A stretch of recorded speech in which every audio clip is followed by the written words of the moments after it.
Alô turma, vamos a mais uma aula e hoje falaremos sobre a teoria clássica da administração. Vamos fundamentar um pouco sobre essa teoria. Essa teoria ela teve início na França em 1916, tendo como seu principal fundador Henri Fayol. Ele era engenheiro e ele tinha as suas bases e os seus princípios em técnicas para o seu trabalho, tá? Já nos Estados Unidos, Taylor desenvolvia a administração científica e essa era com ênfase na tarefa e no operário em si. Mas o importante para a gente entender é que o objetivo principal dessas duas teorias era o mesmo, que era buscar eficiência dentro das organizações. E a gente vai abrir um pouquinho mais sobre ela, sobre esse confronto da teoria. E o que seria esse confronto? A gente vai falar um pouquinho do Taylor, a gente vai falar o Fayol sobre esses confrontos. Então, como a gente já falou, Taylor, administração científica, Fayol, teoria clássica. Então, Taylor ele tinha ênfase na tarefa e o Fayol tinha ênfase na estrutura. E aqui, quando a gente fala em tarefas, a gente fala sobre o aumento, né, da eficiência da empresa por meio do nível operacional. Já na estrutura, essa eficiência, esse aumento de eficiência já é pelos órgãos componentes dentro das organizações e as suas interrelações. Significa a gente interligar um setor com o outro. E aí, quando a gente fala sobre isso, a gente tem esse confronto entre essa teoria. Baseado nisso, a gente falando sobre essa abordagem clássica, né? A gente vai continuar aqui falando, abrindo um pouco mais sobre isso. Então, administração científica teve ênfase na tarefa, aumento da produtividade, né? O método de trabalho, ele tinha uma divisão e ele abordava de baixo para cima. O que significa isso? Vamos colocar aqui, ó. Ele vinha de baixo, lá da linha de produção e vinha subindo até chegar na parte estratégica. Já a teoria clássica, que a gente fala sobre Fayol, já falou, ênfase na estrutura, aumento dessa eficiência da empresa, né? Atenção para os elementos administrativos e abordagem em todas as partes. Então, Fayol, ele abordava todos os setores, a empresa no geral. Então, o que acontece com isso daí? Aí a gente fala sobre Ford. O Ford, ele entra no meio dessas duas e começa a trabalhar um pouco de cada. Isso que é bem interessante. Então ele começa a ter uma especialização do trabalhador. Ele começa a buscar trabalhadores que tinham, né, uma especialização. E ele também começa uma produção em massa, né? A gente até brinca um pouco sobre quando ele fala sobre o Ford XT, ele fala sobre a questão da linha de montagem dele. Você pode escolher quantos carros você quiser, desde que ele seja preto. Então, ele trabalhava dessa forma. O Henry Ford está aqui, ó. Assim como o nome de Taylor está associado à administração científica, o nome de Henry Fayol, de Henry Ford, desculpa, está associado à linha de montagem. Tá? Então, quando a gente fala sobre essa parceria do Taylorismo, né, essa expansão, essa inovação industrial que foi formada para que houvesse, né, essa fabricação em massa. Então, a gente sempre fala assim, Ford não inventou a linha de montagem, ele foi responsável por inovar. Olha só que interessante, a responsabilidade, ou ele foi responsável por montar, né, essas inovações dentro dessa área. Então, vamos falar um pouquinho mais sobre essas funções organizacional, né? Quando a gente fala de organização, a gente fala que a empresa ela tem a função administrativa, as técnicas, as comerciais, financeiras, contábeis e de segurança. Então, cada uma dessas daqui, ela tem uma função bem específica, né? E a gente vai abrir um pouquinho sobre elas, tá? Quando a gente fala sobre a função técnica, a gente fala sobre a questão de estar relacionada à produção de bens e serviços da empresa. Tá, ok? Quando a gente fala já de função comercial, a gente já está falando relacionada à compra e venda, permutação, que é a troca, né? Um escambo, né? Que a gente fala dentro da área do marketing. Quando a gente fala sobre a função financeira, a gente fala sobre a procura e a gerência de capitais, né? Gerenciar o capital, o custo, o preço, isso sobre todas essas questões. Então, o Fayol, quando ele diz sobre essas funções básicas que uma empresa tem que ter, nessa administração clássica, precisa ter esses itens, tá? As outras três, a gente fala sobre função de segurança. Toda empresa precisa ter proteção e preservação dos bens e das pessoas, principalmente, tá? Porque bens a gente consegue colocar, pessoas não, tá? A gente até troca de pessoas, mas a gente não consegue simplesmente ter uma máquina que produza muita coisa, mas precisa de uma pessoa. E essas pessoas precisam estar totalmente seguras, né? Dentro dessa prevenção de segurança e proteção. Também a gente fala da área contábil, né, que está relacionada aos balanços, os custos, a questão de estatística, inventário, registro, de tudo isso. O que seria isso? Essa função contábil, será que ela não é a mesma que a financeira? Não, a financeira ela vai buscar captar de fora para dentro. Tá? Esse contábil já começa a relacionar tudo que está dentro da empresa, o que ela já conseguiu. Tá ok? Para a gente firmar bem nesse ponto. Já a função administrativa está relacionada com as outras 5 funções. As outras funções estão todas relacionadas aqui dentro dessa função de como que a gente vai se relacionar uma com a outra. Então, todas as outras 5, elas têm a ver com a função administrativa ou as funções administrativas. E o que seriam essas funções? Tá? Fayol define esses elementos assim: prever, organizar, né? Que quando a gente fala de prever é visualizar o futuro, né? É fazer planejamento de programas, de ação para que a empresa continue, tá? Organizar constitui buscar todo o material da empresa, tanto social como o organismo material, como está escrito aqui, e transformar isso dentro de uma organização. Depois a gente vem por comandar. E o que seria comandar? Dirigir, orientar pessoas. Hoje falta muito isso dentro das empresas. Essas orientações, né, de buscar pessoas capacitadas e orientá-las para definirem muito bem o que elas devem fazer. E depois a gente também fala sobre coordenar, que é ligar, unir, harmonizar todos esses elementos dentro desses esforços coletivos e coordenar isso de maneira mais homogênea possível. Depois disso, controlar. Não é aquela questão de eu mando, você obedece, se você não fizer vai ser mandado embora, não. É verificar tudo que está ocorrendo e se isso está totalmente dentro das regras estabelecidas, né, da ordem institucional.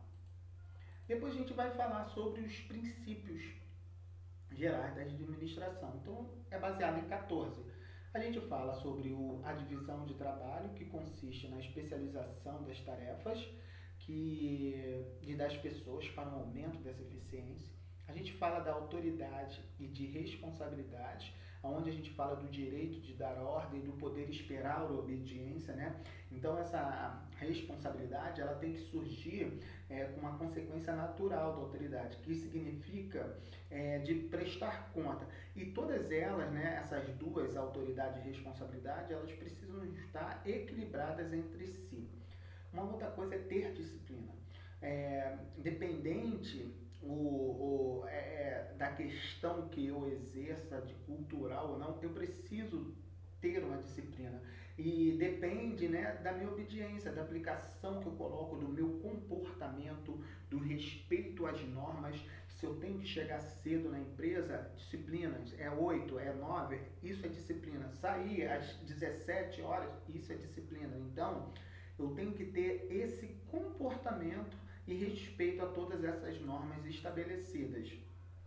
Uma outra coisa é a unidade de comando, que se trata da questão de cada empregado deve receber ordem apenas de um superior.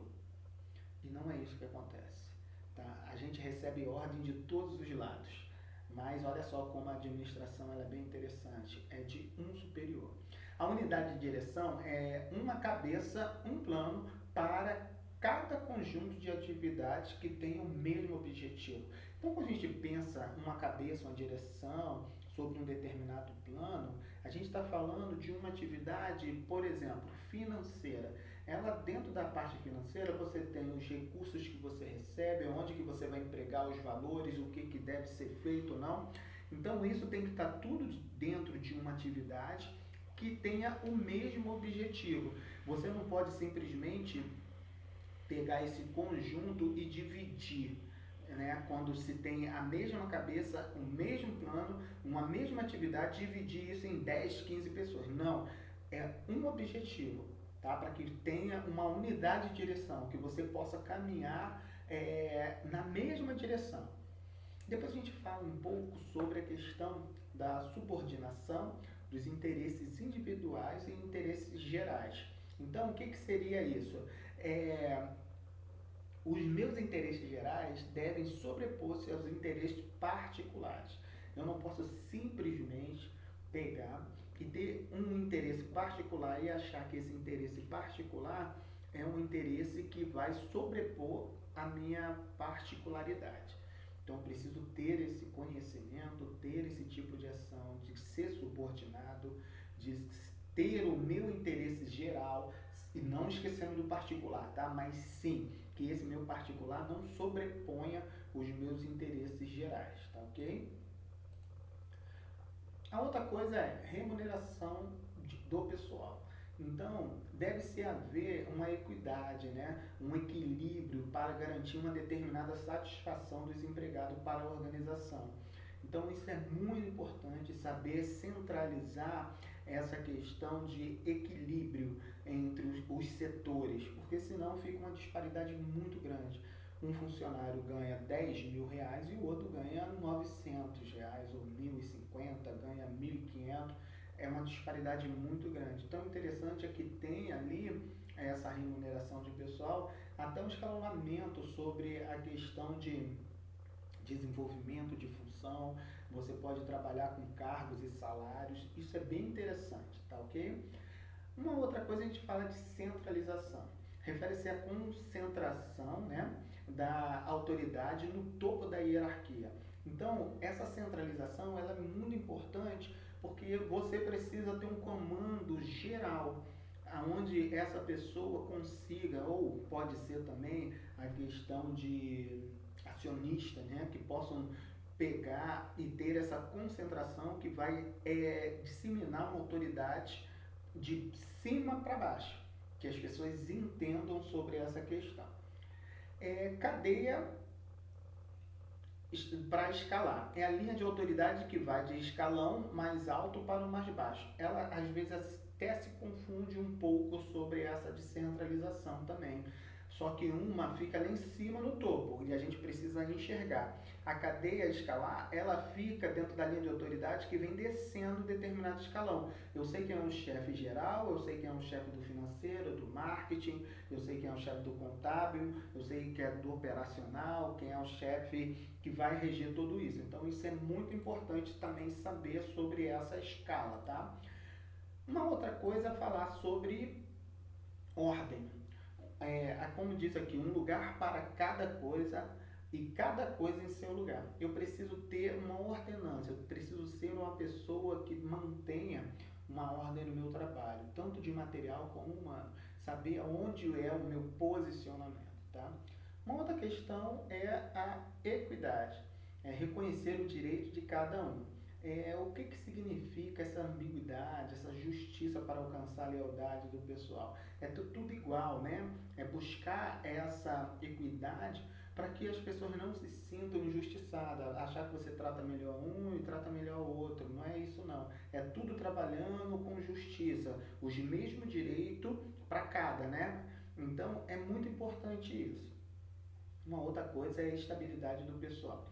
Quando a gente fala de rotatividade dentro das empresas, isso causa um impacto muito negativo, né, na eficiência. Imagine você entrar dentro de uma empresa, de uma organização e saber que aquele cargo ali, a pessoa só consegue ocupar aquele cargo ali mediante 6 meses. Depois de 6 meses ela é mandada embora e coloca outra, entendeu? Isso é muito ruim para a organização, causa um impacto muito negativo.